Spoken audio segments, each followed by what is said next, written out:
Hello students, good morning to all of you students. आज के इस वीडियो में हम विमीय विश्लेषण या डायमेंशनल एनालिसिस के जो क्वेश्चन है, एक्सरसाइज है, उसकी स्टडी करेंगे जो एग्ज़ाम में हमेशा आती है। इसमें ऐसे क्वेश्चंस के लिए ले रहा हूँ। तो उसमें से जो पहला क्वेश्चन आता है वह क्वेश्चन होता है, एक भौतिक राशि का नाम लिखिए। ये क्वेश्चन है जिसका मात्रक हो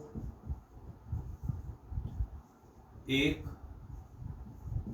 भौतिक राशि का नाम लिखिए जिसका मात्रक हो किंतु विमा ना हो। ऐसी भौतिक राशि लिखना है जिसका मात्रक हो किंतु वह विमाहीन हो। तो ऐसी भौतिक राशि जिसका मात्रक हो और विमाहीन हो वह एंगल होती है या कोण होती है। तो ऐसी भौतिक राशि कोण या एंगल है, क्योंकि कोण का जो मात्रक होता है, कोण का मात्रक रेडियन होता है और कोण की जो विमा होती है, जब हम कोण की विमा निकालते हैं इसके सूत्र से चाप बटे त्रिज्या से, तब ये आती है L/L इक्वल टू L0। ये कोण का विमा होती है। तो स्पष्ट है, इस क्वेश्चन का आंसर है एक ऐसी भौतिक राशि जिसका मात्रक है और विमाहीन है वह कोण होती है। इसको हम प्रूफ कर चुके हैं। इसके बाद नेक्स्ट क्वेश्चन, इसका नेक्स्ट क्वेश्चन होता है, एक सदिश व एक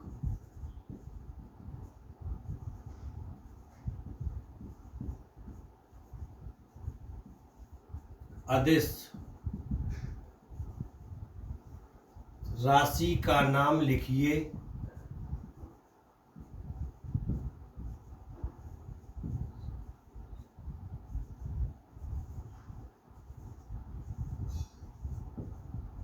एक सदिश व एक अदिश राशि का नाम लिखिए जिसकी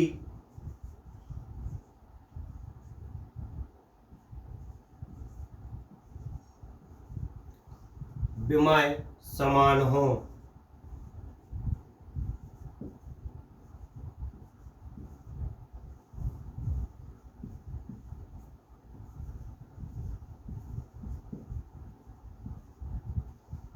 अर्थात हमें एक सदिश और एक अदिश राशि लिखना है जो समान विमाओं को रखता है। तो इसी एक सदिश राशि आप जब देखते हैं समान विमाओं वाली, तब ये आती है वेग, वेलोसिटी और स्पीड। वेलोसिटी इसमें v आया है, एक रूल्स नहीं है, आपको याद करने के लिए बता रहा हूँ। ये वेलोसिटी इसमें पहला अक्षर v से आया है, तो यह वेक्टर राशि है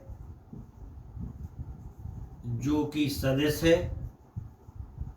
और स्पीड इसमें s आया है, तो ये स्केलर है या अदिश है। तो क्लियर है, वेलोसिटी और स्पीड एक सदिश और एक अदिश राशि है जिन दोनों की विमाएं समान अर्थात L-1 है और जिसे हम m0 L1 T-2 के रूप में लिख सकते हैं। तो क्लियर हो जाता है, ये वेलोसिटी और स्पीड है जो क्रमशः सदिश और अदिश राशियां हैं जिनकी विमाएं समान होती हैं। इसके बाद थर्ड क्वेश्चन आता है, तीन समान विमाओं वाली राशियों के नाम लिखिए। इसके लिए ये वाला पहला क्वेश्चन हम रफ करते हैं।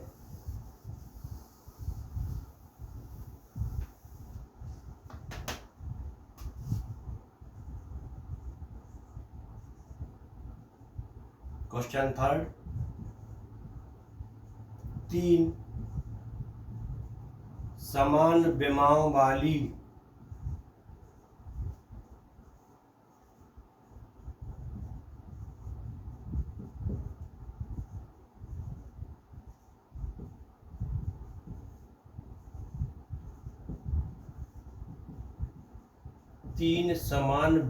वाली राशियों के नाम लिखिए या लिखो। तो स्टूडेंट्स, इस क्वेश्चन के एक से अधिक आंसर हो सकते हैं, क्योंकि 3 राशियों के ऐसे कई सेट हो सकते हैं, ऐसे कई समूह हो सकते हैं जिनकी विमाएं अलग अलग होती हैं, समान होती हैं, समान विमाओं वाली राशियों के नाम। इसमें से इसका जो पहला आंसर आता है वह आंसर है, पहला सेट दाब, प्रेशर,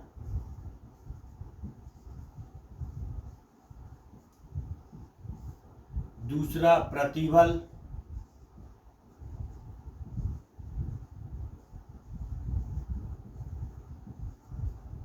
स्ट्रेस, और तीसरा होता है प्रत्यास्थता गुणांक।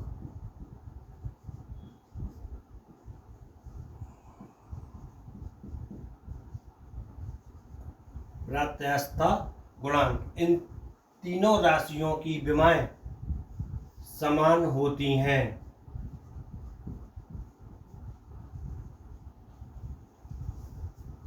तीनों राशियों की विमाएं समान होती हैं। यहाँ पर यदि आप थोड़ा सोचते हैं, कंफ्यूज होते हैं, इसमें प्रत्यास्थता गुणांक आ रहा है। प्रत्यास्थता गुणांक एक नियतांक होता है, लेकिन इसकी विमा समान है, राशियों के समान है, तभी आंसर सही है। और इसका जो सूत्र होता है दाब, दाब बराबर होता है बल बटे क्षेत्रफल, फोर्स अपॉन एरिया।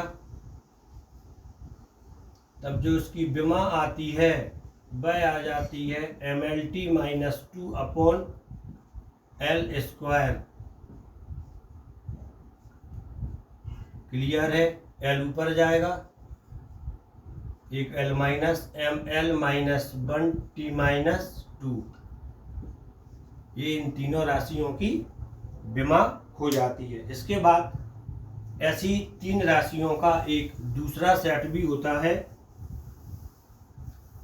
जिसमें आती हैं,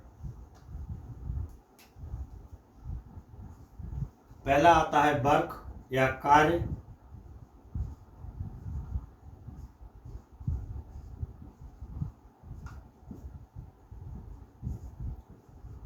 दूसरा इसमें आता है ऊर्जा,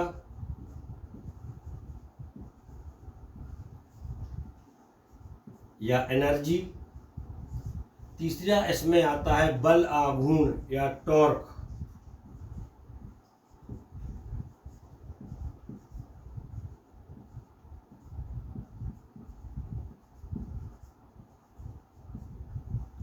ये तीनों भी समान विमाओं वाली राशियां होती हैं। वर्क, इसकी जब डायमेंशन फाइंड आउट करते हैं, W = F × D, तो जो इसकी डायमेंशन आती है इन तीनों राशियों की वह आती है MLT - 2 × D, ये आती है L = ML² T - 2, ये इसकी विमा हो जाती है। और यदि हम ऊर्जा की विमा निकालते हैं तो जो काइनेटिक एनर्जी होती है ½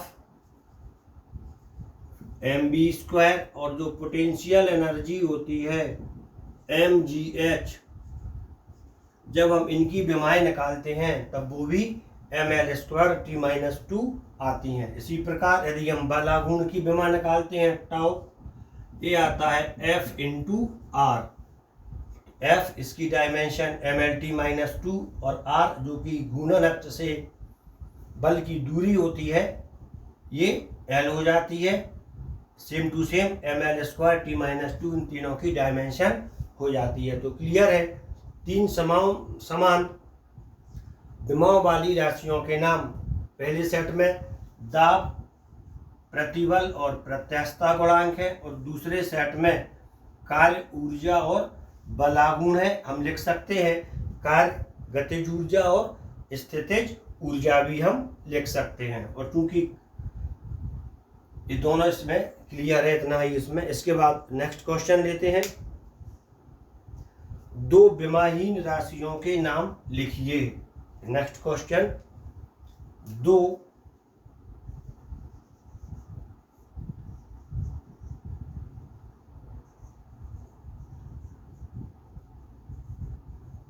विमाहीन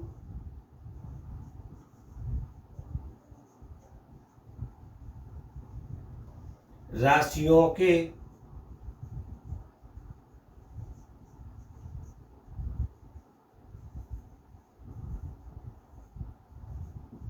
नाम लिखिए। तब जो दो विमाहीन राशियां होती हैं, इनकी विमाहीन राशियां, इनकी विमा M0, L0, T0 MLT के फॉर्म में होती है। और ये दो विमाहीन राशियां मुख्यतः आती हैं कोण और विकृति। पहली राशि कोण और दूसरी राशि हो जाती है विकृति। ये विमाहीन राशियां हैं जिनकी विमा M0, L0, T0 है। जो हमने विमा निकालना आपको पहले वाले वीडियो में बताया था, उसमें आप इन सारी राशियों की विमाएं कैसे ज्ञात की जाती हैं ये निकाल सकते हैं, उसको समझ सकते हैं। जब आप विमाओं से संबंधित क्वेश्चन सॉल्व करते हैं तो आपको सबसे पहले राशियों की विमाएं निकालना आना चाहिए। तो उसके लिए आप पहले वाले वीडियो की स्टडी जरूर कर लें, विमाओं के उपयोग की स्टडी भी जरूर कर लें। इसके बाद जो नेक्स्ट क्वेश्चन आता है वह आता है, उसको रफ करते हैं। दो ऐसे नियतांकों के नाम लिखें जिनकी विमाएं होती हैं। तो स्टूडेंट्स, ऐसे कई नियतांकों के विमा निकालना मैं आपको बता चुका हूं पहले वाली वीडियो में, लेकिन यदि ये क्वेश्चन आया है तो आपको इसे सॉल्व करना पड़ेगा। दो ऐसे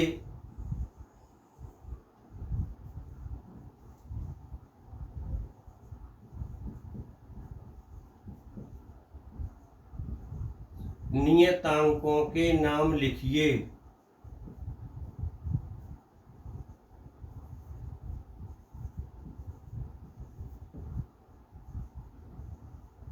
जिनकी विमाएं होती हैं।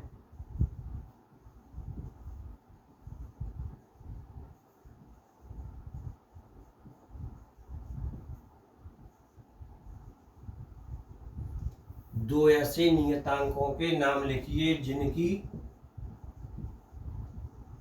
विमाएं होती हैं। तो ऐसे दो नियतांक आप याद करें, आपने कौन कौन से नियतांकों की विमाएं फाइंड आउट की थी। तो ऐसे नियतांक सबसे पहला आता है सार्वत्रिक नियतांक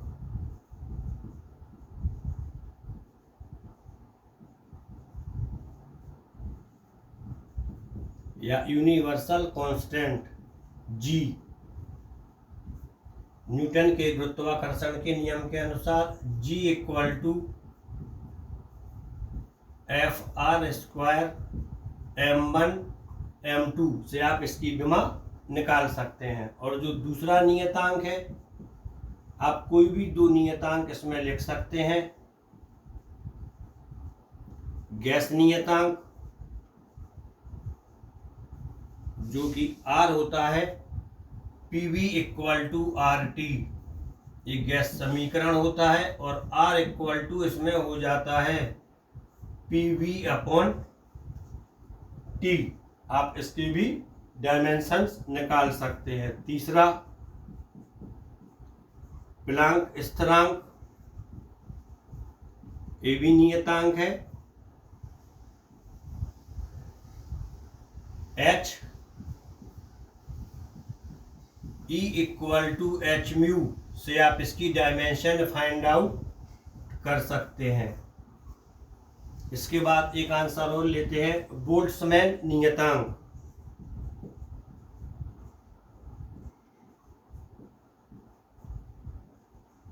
बोल्ट्जमैन नियतांक आप Ne2 कांस्टेंट लिख सकते हैं, जो कि K होता है, और ऊर्जा E इक्वल टू 3/2 kT से आप K की डायमेंशन फाइंड आउट कर सकते हैं। तो आपके लिए 4 नियतांक यहाँ पे बता दिए हैं, और भी नियतांक है, आप Ne2 नियतांक इस आंसर में लिख सकते हैं, इस क्वेश्चन के आंसर में लिख सकते हैं। इसके बाद नेक्स्ट क्वेश्चन आता है, विमाओं के उपयोग लिखिए। विमाओं के 2 उपयोग।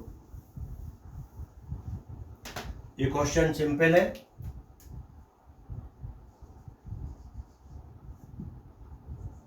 विमाओं के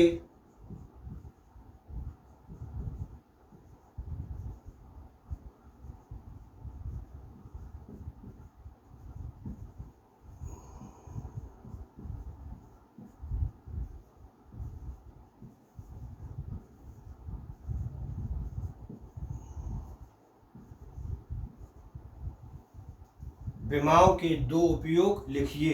इसका जो आंसर होता है बाय नंबर 1, विमाओं के द्वारा हम किसी भी पद्धति में राशि के मात्रक को लिख सकते हैं। नंबर 1, राशि के मात्रक को किसी भी पद्धति में व्यक्त करना, ये इसका पहला उपयोग है।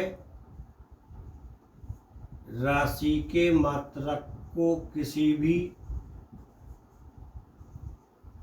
पद्धति में व्यक्त करना, या भौतिक राशि का मात्रक किसी भी पद्धति में लिखना। फॉर एग्जाम्पल, जैसे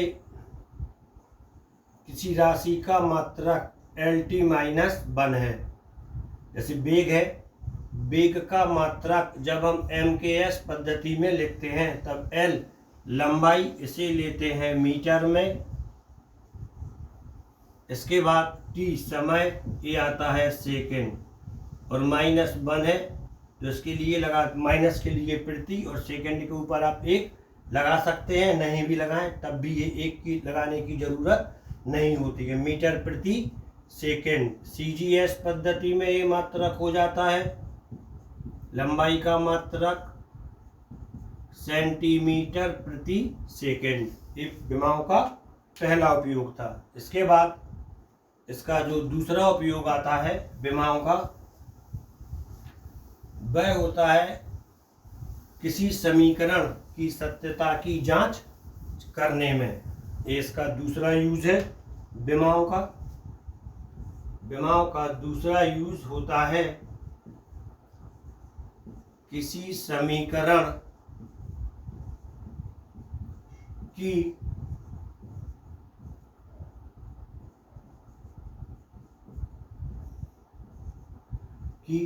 सत्यता की जांच करने में।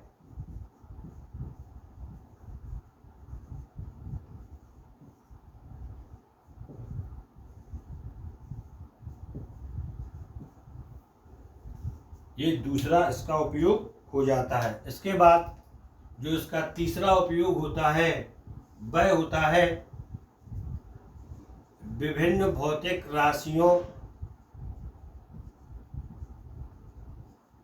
के बीच संबंध स्थापित करने में। स्टूडेंट्स, इन सारे यूजेस की स्टडी हम 2 वीडियो में डिटेल्स में कर चुके हैं, वहां पर आप इनकी डिटेल स्टडी कर सकते हैं। विभिन्न भौतिक राशियों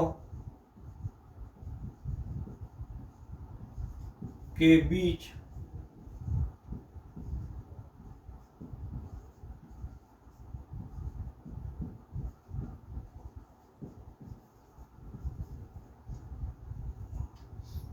संबंध स्थापित करने में। आप साथ साथ नोट्स भी बनाते जाएं। और जो चौथा इसका आंसर होता है वह होता है, आंसर मतलब उपयोग, एक पद्धति के मात्रक को दूसरी पद्धति के मात्रकों में बदलना। ये विमाओं के 4 उपयोग होते हैं। आप इसमें एनी टू लिख सकते हैं। एक पद्धति के मात्रक को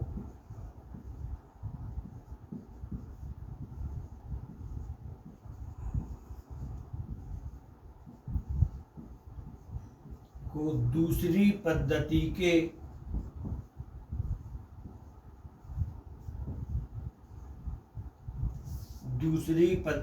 के मात्रकों में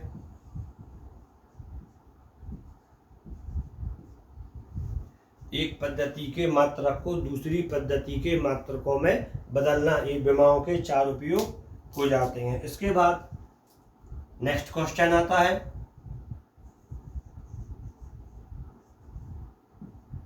विमीय विश्लेषण की सीमाएं लिखिए।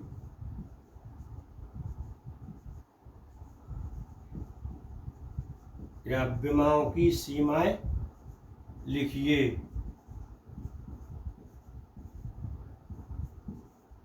विमीय विश्लेषण हमें ये 4 उपयोग तो देता है, लेकिन इसकी कुछ लिमिटेशन होती है, कुछ सीमाएं होती हैं जहां पर ये कार्य नहीं करता है, विमाएं कार्य नहीं करती हैं। इसमें से जो इसकी सबसे पहला आंसर होता है, इसकी पहली सीमा होती है कि विमीय विश्लेषण के द्वारा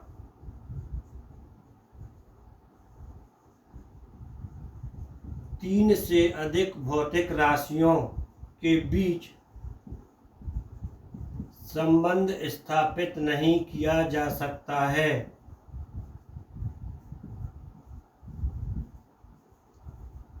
द्वारा 3 से अधिक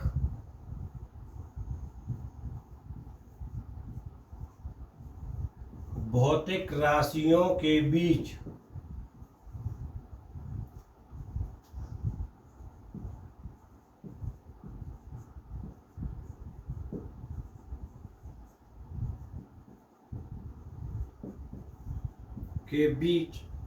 संबंध स्थापित नहीं किया जा सकता है। ये इसकी पहली सीमा होती है। दूसरा जो उसका लिमिटेशन है, दूसरी जो इसकी सीमा है वह होती है, इस विधि के द्वारा या विमीय विश्लेषण के द्वारा, विमीय विश्लेषण शॉर्ट में लिख दिया है,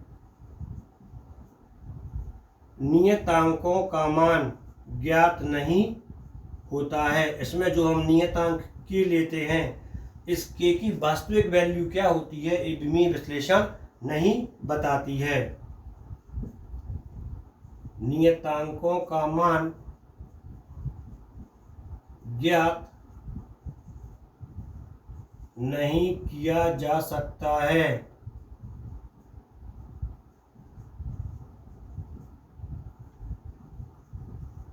जैसे एक हमने संबंध फाइंड आउट किया, T इक्वल टू के √L/G, तो विमीय हमें ये नहीं बताती है कि इस के की वैल्यू 2π है। विमीय विश्लेषण नियतांक की वैल्यू प्रदर्शित नहीं करती है। ये इसकी मेन लिमिटेशन थी, मेन इसकी सीमाएं थी। तो स्टूडेंट्स, अब इसके बाद कुछ और भी क्वेश्चंस हैं जो कि इम्पोर्टेंट है, हम अब उनकी स्टडी करेंगे।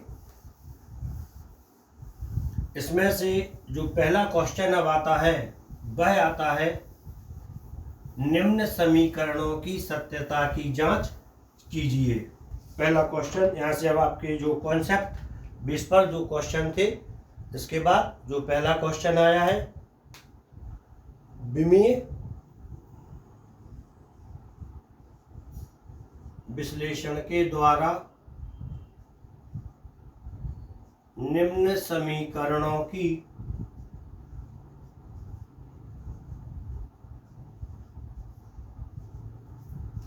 सत्यता की जांच कीजिए।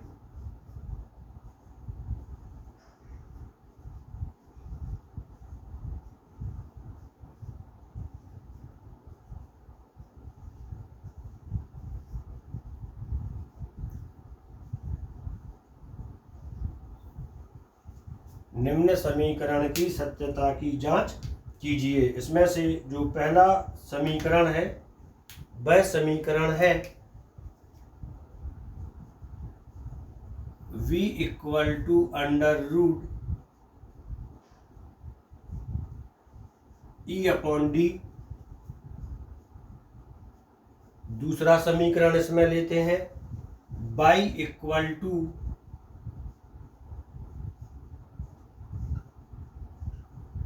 mgl upon pi R square L. और जो तीसरा समीकरण है, तीसरा समीकरण नेक्स्ट क्वेश्चन में है, उसको क्वेश्चन ही वो दूसरा है। तो पहले इन दोनों समीकरणों की सत्यता की जांच करते हैं। इसमें से b equal to E upon D, इसमें v तरंग का वेग है और वेग की जो विमा होती है वह होती है LT-1। पहले हम ये देखते हैं कि सूत्र जो दिया है, समीकरण जो दिया है, उसमें प्रतीकों का क्या अर्थ है। तो यहाँ पे v वेग था, शॉर्ट में बता दिया, और e होता है माध्यम का प्रत्यास्थता गुणांक, जहाँ पर e माध्यम की प्रत्यास्थता है।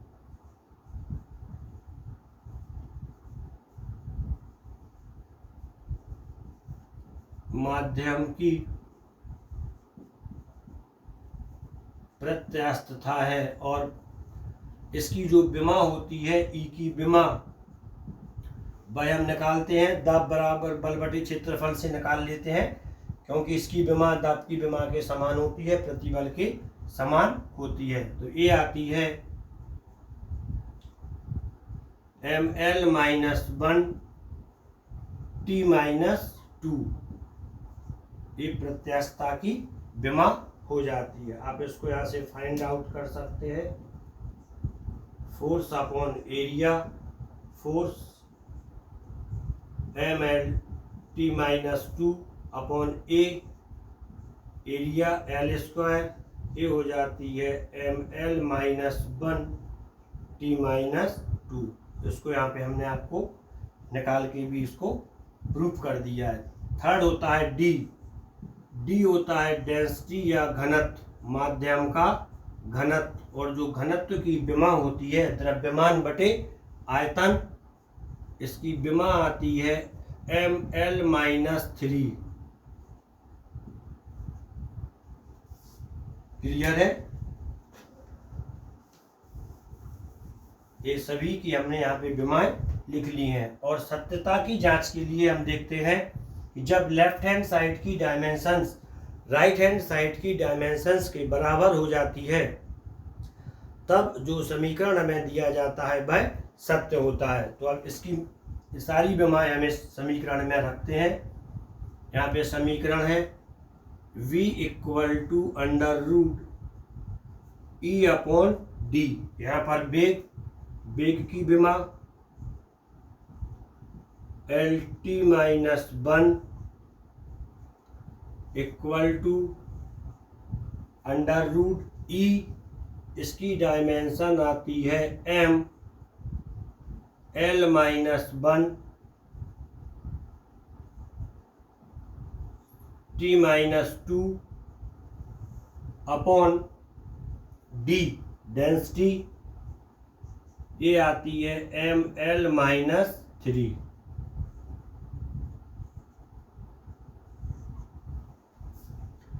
m और m यहाँ पर कैंसिल हो जाता है। इक्वल टू -3 है, ऊपर जाएगा +3, l-1 और +3, ये बचता है l स्क्वायर।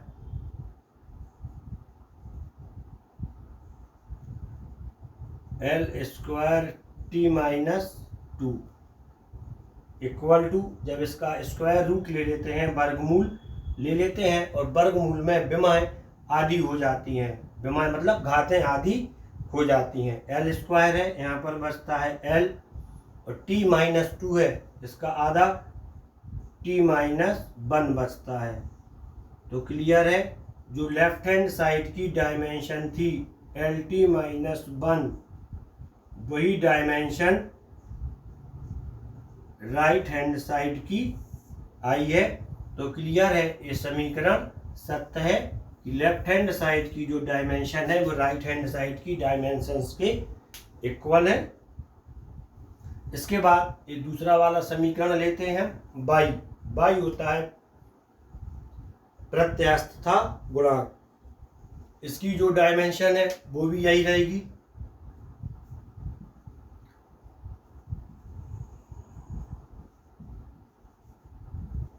बाई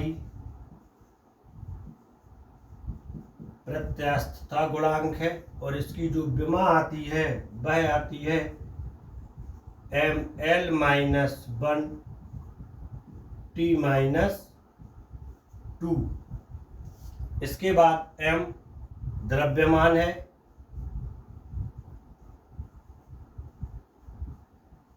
इसकी जो विमा आएगी वह एम रहेगी।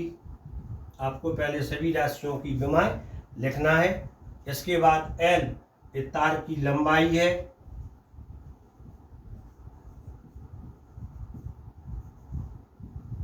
लंबाई इसकी विमा होती है एल। पाई विमाहीन है। आर यहाँ पर त्रिज्या है, और जो त्रिज्या की विमा होती है वह भी एल होती है। स्मॉल एल लंबाई में वृद्धि, और वृद्धि है तो क्लियर है इसकी भी विमा एल ही होती है। तो अब इसकी हम समीकरण में ये मान रखते हैं, और समीकरण जो आता है वह होता है Y equal to M G L upon pi R square L. अब इसमें एम द्रव्यमान है, पहले लेफ्ट हैंड साइड की डायमेंशन लिख देते हैं। लेफ्ट हैंड साइड की जो डायमेंशन है M L minus 1 T minus 2। इसके बाद इक्वल टू एम द्रव्यमान की विमा, इसको लिख दिया एम। जी गुरुत्वीय त्वरण है, और इसकी जो विमा होती है वह होती है L T minus 2। M L T minus 2 into L. Capital L ये लंबाई है, इसकी जो विमा आई है वह होती है एल अपॉन पाई के बाद आर स्क्वायर, ये हो जाता है L square upon L. Clear है, एल स्क्वायर से ये दोनों एल कैंसिल हो जाते हैं, और जो इस साइड बचता है राइट हैंड साइड पर वह आता है यहाँ पर एम। एल नीचे है, अपॉन में है, ऊपर जाता है, ये हो जाता है -1 M L minus 1 T minus 2। Clear है कि लेफ्ट हैंड साइड की जो डायमेंशन है M L minus 1 T minus 2, यही राइट हैंड साइड की डायमेंशन है। तो स्पष्ट है, लेफ्ट हैंड साइड की डायमेंशन राइट हैंड साइड की डायमेंशन के बराबर है, अतः ये समीकरण सत्य होता है या सत्य है। इसके बाद एक नेक्स्ट क्वेश्चन लेते हैं। आपको कोई भी ऐसा समीकरण दिया जाए उसमें आपको पहले विमाएं लिखना है, उसके बाद एक विमाएं पुटअप कर देना है इक्वेशन में, और फिर उसको सॉल्व कर देना है सिंपल मैथमेटिक्स से। तो ये आपका समीकरण प्रूव हो जाता है ये सत्य है या असत्य है। इसके बाद नेक्स्ट क्वेश्चन,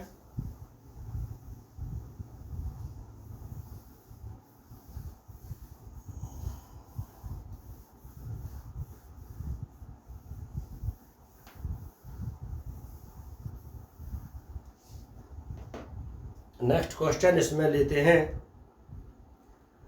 एक सरल लोलक। क्वेश्चन है, सिद्ध कीजिए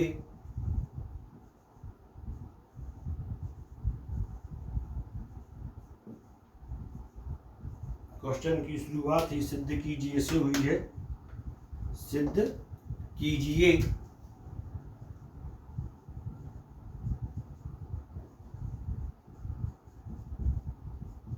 सरल लोलक के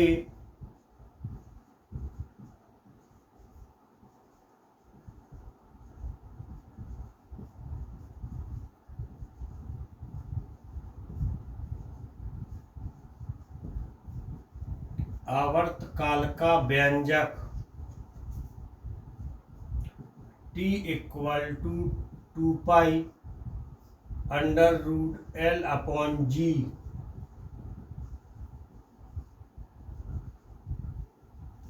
अशुद्ध है। विमाओं के उपयोग से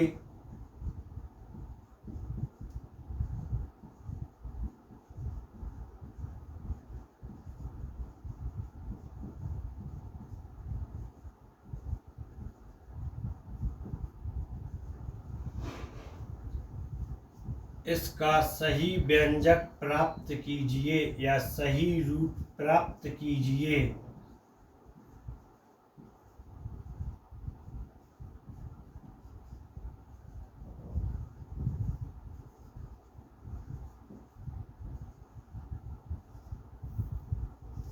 इसका सही रूप प्राप्त कीजिए। तुझे इसमें दो क्वेश्चन आ जाते हैं। पहला आपको ये प्रूफ करना है कि ये अशुद्ध है, और दूसरा विमाओं के उपयोग से हमें इसका सही रूप प्राप्त करना है। तो पहले हम देखते हैं आवर्तकाल T, इसकी विमा T होती है L, लोलक की लंबाई है, इसकी विमा L आती है, और G गुरुत्वीय त्वरण है, इसकी विमा LT-2 होती है। तो पहले हमें देखते हैं ये सत्य है या असत्य। अशुद्ध तो ये है ही, दिया ही है इन्होंने, सिद्ध कीजिए। समीकरण T equal to 2 pi under root L upon G, 2 pi विमाहीन है, इसका कोई मतलब नहीं होता। अब इसकी विमाएं लिख दें। आवर्तकाल T की विमा यहाँ पर T होती है L, लंबाई की विमा ये L आएगी, G LT-2, ये इसकी डायमेंशन हो जाती है। L और L ये कैंसिल हो जाता है।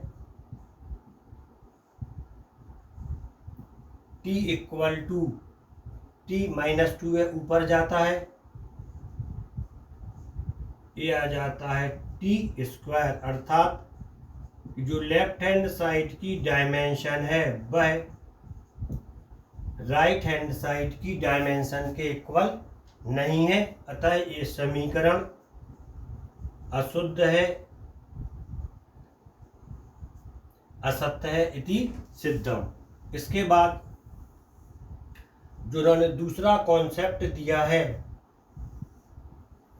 विमाओं के उपयोग से इसका सही रूप प्राप्त कीजिए। तो अब हम विमाओं के उपयोग से इसका सही रूप प्राप्त करेंगे, और सही रूप प्राप्त करने के लिए माना लोलक का आवर्तकाल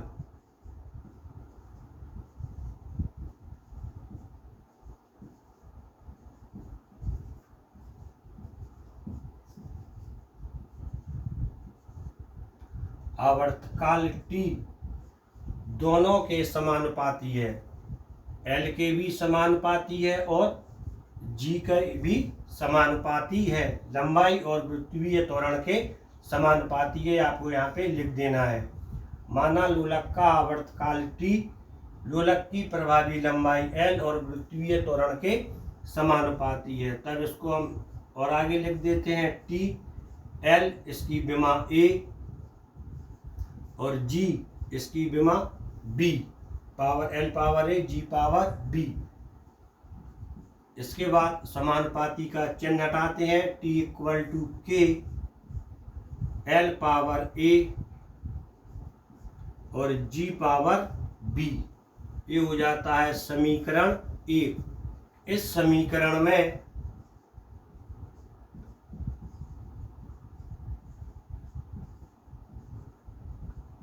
t, l व g की विमाएं लिखने पर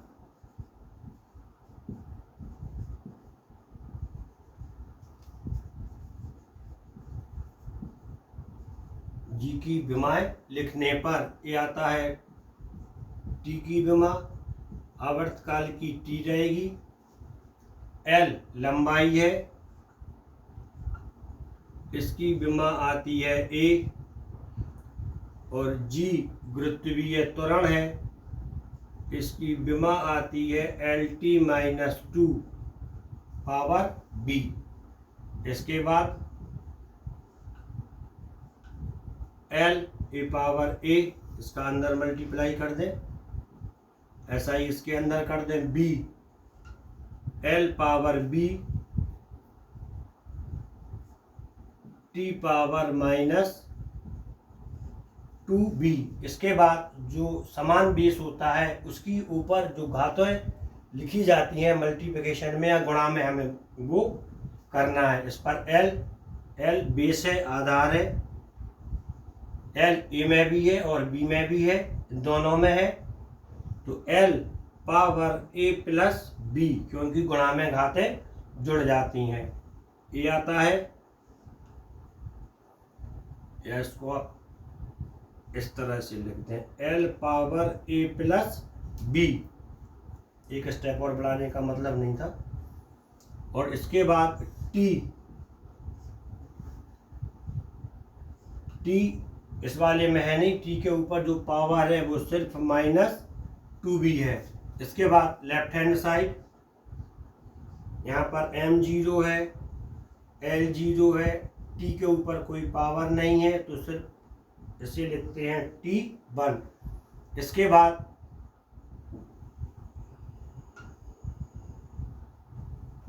हम इनकी बेस और बेस की तुलना कर देते हैं। तो यहाँ पर l, इस l के ऊपर देखें, a plus B equal to 0, t और t अर्थात माइनस 2b इक्वल टू 1। ये समीकरण 1 और ये समीकरण 2 आ जाता है। इसके बाद अब देखना है, इसकी वैल्यू फाइंड आउट करना है a और b की। तब b इक्वल टू आता है माइनस b इक्वल टू 1/2 या b इक्वल टू माइनस 1/2। अब इस b की वैल्यू को समीकरण 1 में रख दें,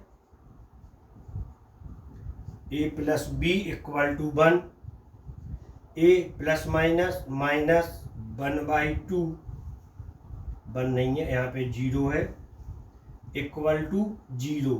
तब a इक्वल टू हो जाता है 1/2, a इक्वल टू 1/2 और b equal to minus 1/2।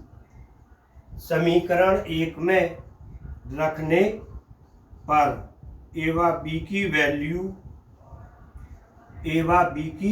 Value समीकरण 1 में रखने पर, तो स्टूडेंट्स यहाँ पर जो समीकरण 1 है, अब हम यहाँ पर समीकरण 1 का यूज़ करेंगे और जो हमने जो यहाँ पे इसकी सत्यता की जांच की थी, अब इस सत्यता की जांच को यहाँ पे रफ कर देते हैं, क्योंकि यहाँ पे आपका ये कॉन्सेप्ट क्लियर हो चुका है।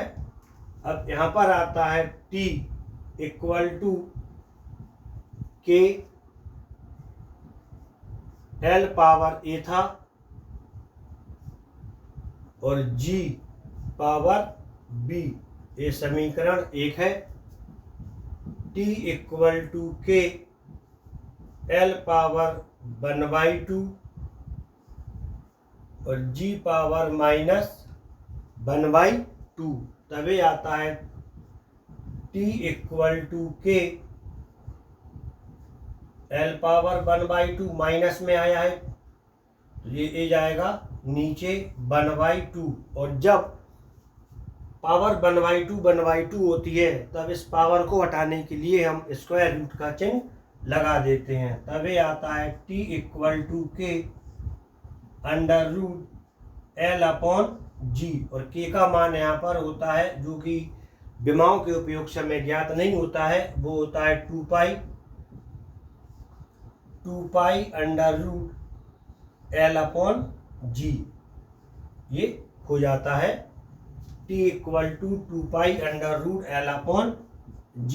अब स्टूडेंट्स, हम इस समीकरण की जब सत्यता की जांच करेंगे तब लेफ्ट हैंड साइड की डायमेंशन और राइट हैंड साइड की जो डायमेंशन आती हैं, यदि वो सेम होती हैं तब हम बोल सकते हैं कि ये समीकरण सही है और हमारा आंसर भी सही है। इसको हम आंसर अब चेक करेंगे। आवर्तकाल टी की विमा, ये आपको मैं बता ही चुका हूँ, ये आती है t इक्वल टू √L, इसकी विमा आई है L, और G इसकी डायमेंशन LT-2, L और L यहाँ पर कैंसिल हो जाता है। t equal to t minus में है, ऊपर जाएगा ये t², इसका स्क्वायर रूट लेंगे, घातें आधी हो जाएंगी। t इक्वल टू t हो जाता है, अर्थात left hand side is equal to right hand side, अर्थात ये समीकरण सही है, हमारा ये सॉल्यूशन भी सही है। तो स्टूडेंट्स, इसके बाद हम एक क्वेश्चन और लेते हैं, उसकी स्टडी करेंगे।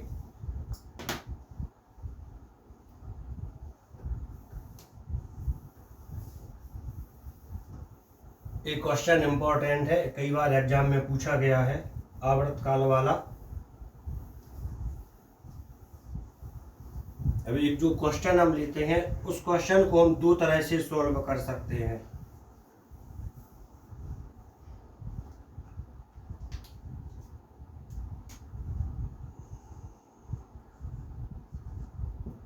बल F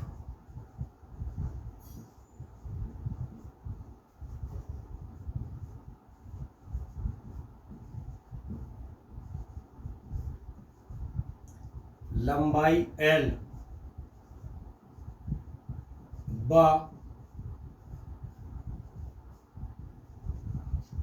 समय T व समय T को मूल मात्रक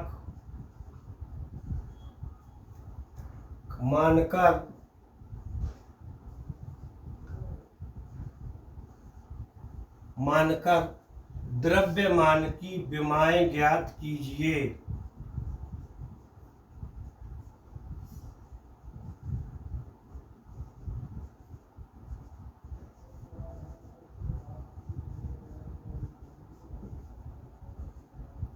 द्रव्यमान की विमाएं ज्ञात कीजिए। स्टूडेंट्स, इस क्वेश्चन के लिए हम दो तरह से सॉल्व कर सकते हैं। इसमें से जो पहला इसका सॉल्यूशन होता है वह आता है विभिन्न भौतिक राशियों के बीच संबंध स्थापित करके। तो इसको हम पहले इसी तरह से सॉल्व करते हैं। आंसर, बल की विमा बल F की विमा क्या होती है? mLT-2, आप ए लिख लें, mLT-2, ये बल की विमा हो जाती है। इसके बाद लंबाई L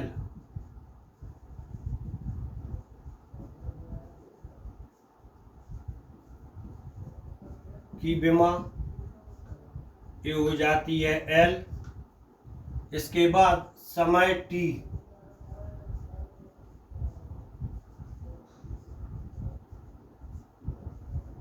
की विमा ये हो जाती है T। और हमें जो विमाएं ज्ञात करना है वह करना है द्रव्यमान M।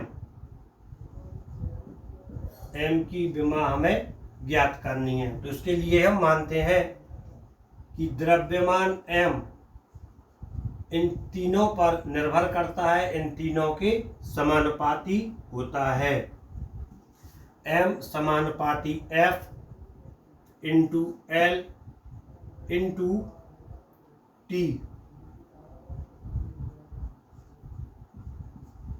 इन तीनों के समानुपाती है। इसके बाद M समानुपाती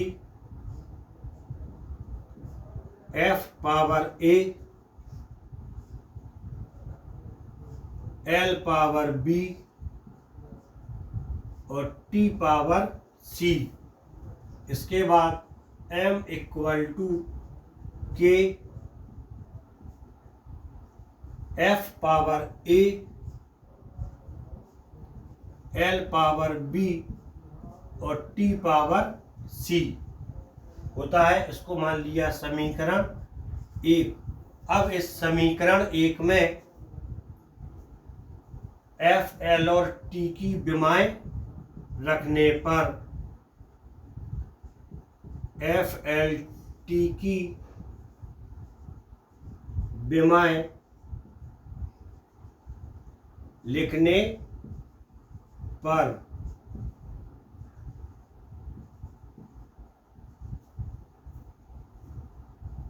M equal to K F की विमा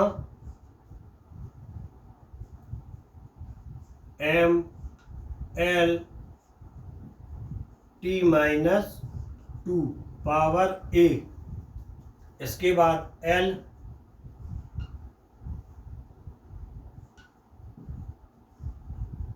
L पावर B T समय है T पावर C ये मिल जाता है। इसके बाद आप इसको फिर से लिख लें K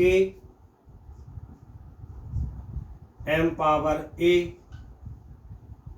L power A T power minus 2A और इसमें कोई डायमेंशन है नहीं। L पावर B और T पावर C। इसके बाद हमें इनको एक ही आधार पे विमाओं का जो योग होता है वो लिखना है। तो सबसे पहले देखते हैं M पावर A है, इसमें नहीं है, इसमें नहीं है और इसमें नहीं है। M power A। इसके बाद L पावर इसमें A है, लिख दिया। L पावर B है, A प्लस B लिख दिया। इसके बाद और यहाँ पे कहीं A और B, C में यहाँ पर L पावर नहीं है। इसके बाद T में देखते हैं माइनस 2A प्लस C, ये इतना लिख दिया है। माइनस 2A और यहाँ पर C, minus 2A plus C।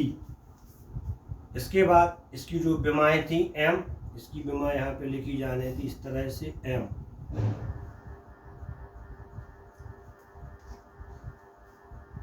यहाँ पर M0, M यहाँ पे बनाएगा L0 T 0 रहेगा। तो क्लियर है। यहाँ पर आता है A इक्वल टू 1 आधार और आधार की तुलना करने पर A plus B equal to 0 minus 2A plus C equal to 0। हमें ये तीन समीकरण यहाँ पर प्राप्त हो जाते हैं। और अब इन तीनों समीकरणों से हम ए बी और सी तीनों के मान फाइंड आउट कर लेते हैं। ए इक्वल टू 1 और A plus B equal to 0। इसमें ए की value 1 plus B equal to 0, तब बी इक्वल टू आता है -1। इसके बाद सी की वैल्यू फाइंड आउट करना है। समीकरण 3 लेते हैं, समीकरण 1, समीकरण 2 और समीकरण 3। ये समीकरण 2 था। इसके बाद समीकरण 3 -2a plus C equal to 0,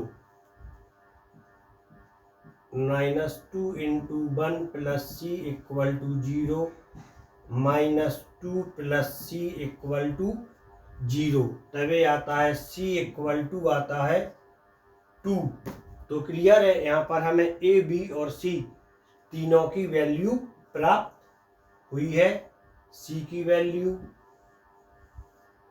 B की वैल्यू और ए की वैल्यू। ए बी सी के तीनों मान को हम समीकरण 1 में रखते हैं। ए बी सी के मान समीकरण 1 में रखने पर m बराबर के, यहाँ पर आया था f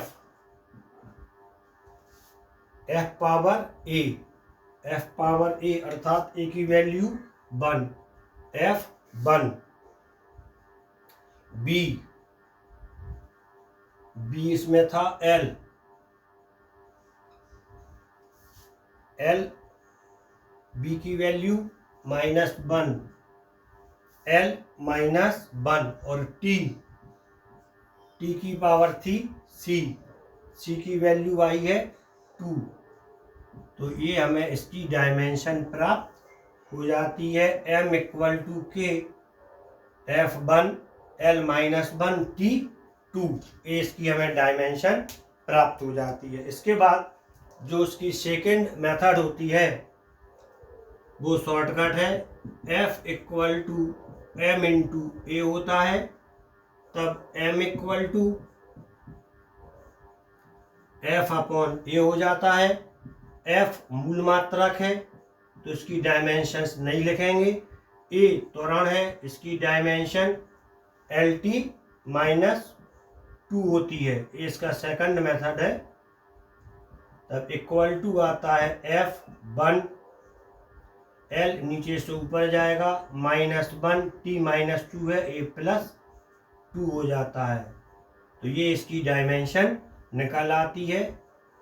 ये इसकी शॉर्टकट मेथड थी, लेकिन आपको इसमें फार्मूला याद होना चाहिए और वास्तविक जो सॉल्यूशन होता है उसका ये पहले वाला होता है। तो स्टूडेंट्स, यहाँ पर आपको ये डायमेंशंस एनालिसिस के जो क्वेश्चन थे वो सरल रूप में और जो उसके अल्टरनेटिव्स होते हैं उसके साथ आपको एक्सप्लेन कर दिए हैं। तो आप लगातार मेरे साथ जुड़े रहें, वीडियो के लिए लाइक कर दें और चैनल के लिए सब्सक्राइब कर लें। इसके बाद वाले वीडियो में हम जो विमाओं का एक पद्धति से दूसरी पद्धति में जो मात्रक बदले जाते हैं, इसी तरह के कुछ इम्पोर्टेंट क्वेश्चंस को सॉल्व करेंगे। Thank you.